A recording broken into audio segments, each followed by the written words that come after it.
दूसरा ये कि इसको झुंझुना कहा जा रहा है कि सिर्फ वोटों के लिए महिलाओं को आकर्षित करने की कोशिश और कुछ नहीं। इंडिया गठबंधन की वजह से पैनिक रिएक्शन है, घबराई हुई है सरकार। हमारे पास तो नासिर जी काम इतने सारे हैं, हाँ। हमने इतने विकास के कार्य किए हैं, इसलिए हमें हमारे अंदर कोई बौखलाहट नहीं है। बौखलाहट विपक्ष के अंदर है, और जो बौखलाता है वही ही झुंड बनाता है। झुंड हमने नहीं बनाया है, झुंड विपक्षियों ने बनाया है, और झुंड में चलता है। इसलिए ये एक जो फ्रेज बौखलाहट का विपक्ष हमारे लिए इस्तेमाल कर रहा है, जनता के सामने आपका चेहरा क्लियर है कि आप बौखलाए हुए हैं और आप झुंड की राजनीति कर रहे हैं। जहां तक बात अनुराधा जी ने कही, मैं आम आदमी पार्टी की प्रवक्ता से एक बात पूछना चाहूंगी। वो खुद भी एक महिला है, क्या उन्होंने कभी केजरीवाल जी से ये सवाल पूछा है कि पंजाब के अंदर जब इलेक्शन थे तब क्यों 50% महिलाओं को टिकट पंजाब में नहीं दी गई? क्यों दिल्ली में आज तक 50% टिकट महिलाओं को क्यों नहीं दी गई? अनुराधा जी को ये सवाल आम आदमी पार्टी के सरगना अरविंद केजरीवाल से पूछनी चाहिए।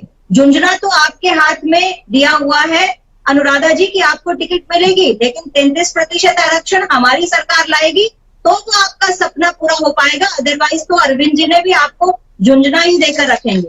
दूसरी बात, जहां तक बात आती है कांग्रेस की प्रवक्ता की, तो मुझे नहीं लगता कि वो उलझुल बात करके डिस्कशन को एक दूसरे डायरेक्शन में मोड़कर हमेशा बेरोजगारी और पता नहीं क्या क्या नैरेटिव सेट करते रहते हैं। मैं उनको एक बात कहना चाहूंगी, 49 ईयर्स आप कंप्लीट सत्ता में रहे, क्या आपने हर घर में राशन पहुंचाया? क्या आपने हर घर में चूल्हा, आपके राज में हर घर में चूल्हा जलता था? आपके राज में एक लाइन कही जाती थी कि गरीब और गरीब होता जा रहा है, अमीर और अमीर होता जा रहा है। मैं कांग्रेस की प्रवक्ता को भी एक प्रश्न देना चाहूंगी, वो भी सोनिया गांधी जी से, राहुल गांधी जी से और प्रियंका गांधी जी से पूछिए, उनकी सरकार के समय में जब वाड्रा जी जो उनकी पार्टी के दामाद हैं, उनके नाम पे दिन रात कॉन्ट्रैक्ट साइन होते थे, क्या ये सवाल कांग्रेस का कार्यकर्ता उनसे पूछ सकता है? आपके कार्यकाल में इतनी मनगढ़ंत बातें आप कहे जा रही हैं चैनल पर बिना सोचे समझे कि इन बातों का क्या हश्र होगा, क्या बात सामने आएगी। आप अपनी विश्वसनीयता बनाइए मैडम, आप चैनल पर बैठी हैं, कोई भी बात मुंह में आए वो मत निकालिए। दूसरी बात, आप बोल रहे हैं कि हमारे यहाँ तो लोग गायब हो जाते थे, कांग्रेस का इतिहास रहा है कमल जी? आप इतिहास की बुक लगता है पढ़ते नहीं है, आपको पढ़नी चाहिए।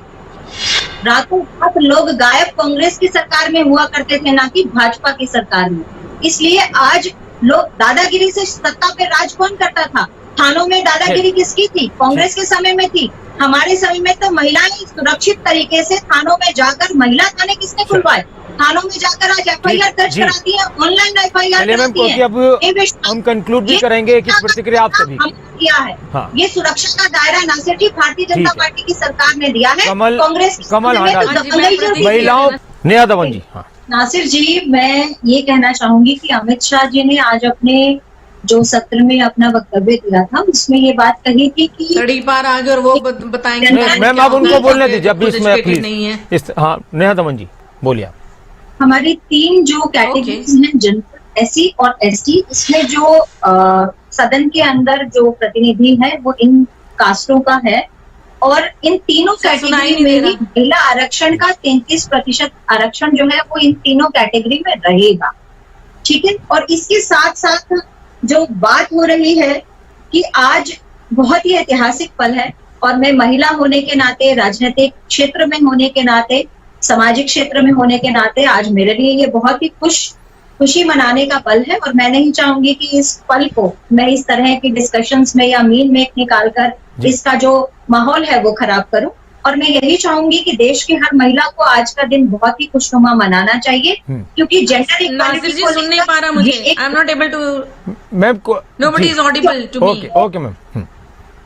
2024 में केंद्र में भाजपा की सरकार बनने जा रही है, इसमें कोई डाउट नहीं है, और हम इस बिल को अभी लोकसभा राज्यसभा में पास करके, राज्यों में पास करके इसे लागू भी करेंगे। आप भी यही होंगे नासिर जी, पैनल भी दोबारा से बैठेगा और दोबारा से मैं इनसे प्रश्न पूछूंगी कि अब लागू हो गया। आप निश्चिंत हो जाइए, ये लागू होगा। हम दृढ़ निश्चय और संकल्प के साथ चलने वाले लोग हैं, भाजपा के लोग। लेकिन अभी प्रोफेसर रानी रावत तो बता रही थी कि क्लॉज उसको हटा दिया जाए, बड़ा आसान है, सरकार की नीयत के ऊपर डिपेंड करता है। जो आप सुन रहे थे बार बार, वो बार बार उसी बात पर जोर दे रही हैं। हाँ बिल्कुल, जहां तक ये बात आज सदन में भी चली है और बाकी जगह भी चल रही है, मैं भाजपा की तरफ से मैं देखिए स्टेट की प्रवक्ता हूँ, केंद्र के जो हमारे शीर्ष नेतृत्व है, वहां तक ये बात पहुंची हुई है। जो भी संभव प्रयास होंगे, जो भी बेस्ट ऑप्शन होगा, वो भारतीय जनता पार्टी जरूर करेगी। जनता को हम पे यकीन है। और एक छोटा सा जवाब मैं अनुराधा जी को देना चाहूंगी। अनुराधा जी को आम आदमी पार्टी के साथ आज बहुत लगाव हो सकता है। वो आज भारतीय जनता पार्टी को गद्दार पार्टी बता रही हैं। मैं उनको सिर्फ एक ही लाइन कहूंगी कि आम आदमी पार्टी के संस्थापक सदस्य थे लगभग 22। आज 22 में से एक व्यक्ति भी उनके साथ नहीं खड़ा है। आज केवल वो उनकी बातें जानकर आए कि जो आम आदमी पार्टी के संस्थापक सदस्य थे, वो अरविंद केजरीवाल जी के बारे में और पार्टी के बारे में क्या विचार रखते हैं। उसके बाद चैनल पर बैठकर अपना मैं आपसे बस ये पूछना चाहता हूँ, फाइनल कमेंट जी नेहा धवन जी, आखिर में संक्षेप में बस जी। ये बदलाव देखने मिलेगा, क्योंकि कुछ सालों का डाटा अगर आप उठाकर देखें तो जो लड़कियां स्कूल जाने का रेशो था, लड़कों के कंपैरेटिवली वो प्रति वर्ष बढ़ा है। स्कूल ड्रॉप आउट रेट भी कम हुआ है, भ्रूण हत्या भी बंद हुई है और मेल फीमेल रेशो भी बढ़ा है।